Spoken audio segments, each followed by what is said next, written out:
Ce vendredi 7 octobre, France 3 diffusait un nouvel épisode du documentaire Archives secrètes intitulé Le temps des amours. Ce nouveau numéro était consacré aux anciennes histoires d'amour, notamment entre Stone et Chardenne, entre France Gall et Michel Berger, mais aussi sur les conquêtes de Gilbert Bécaud, mort le 18 décembre 2001 à 74 ans. Dans les années 1960, alors au sommet de sa popularité, Gilbert Bécaud est père de 3 enfants avec sa femme Monique, avec laquelle il se marie en 1952, Gaïa, né en février 1953 et mort le 28 septembre 2022, Philippe né en 1957, puis une fille, Anne née en 1965 est morte le 3 septembre 2019 dans l'incendie qui a fait éruption chez elle. La même année, en 1965, Gilbert Bécaud donne naissance à une autre fille, Jennifer. Celle-ci est le fruit de sa relation avec la danseuse britannique Janet Woolacott, qui fut la compagne de Claude François, avec lequel elle se sépare en 1962 avant de divorcer officiellement en 1967.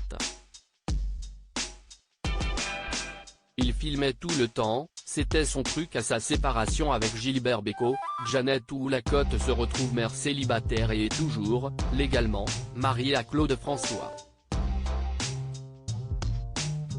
Ce dernier en profite pour adopter la petite Jennifer. Il a profité de ce flou artistique pour me reconnaître avant papa. J'ai porté son nom pendant 6 ans, j'avais sur mon passeport la mention Jennifer François.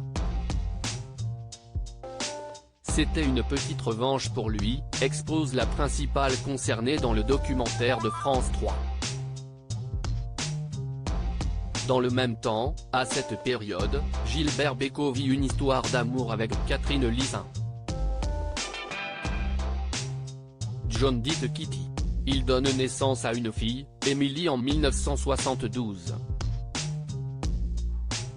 Dans un article publié dans Le Figaro du vendredi 9 septembre 2022, jour auquel le documentaire devait être diffusé sur France 3, mais la programmation étant bouleversée par la mort de la reine Elisabeth II, Émilie Bécaud est revenue sur la vie amoureuse de son père Gilbert. Il n'y avait pas d'escapade de l'un ou l'autre sinon maman, Catherine Lissin.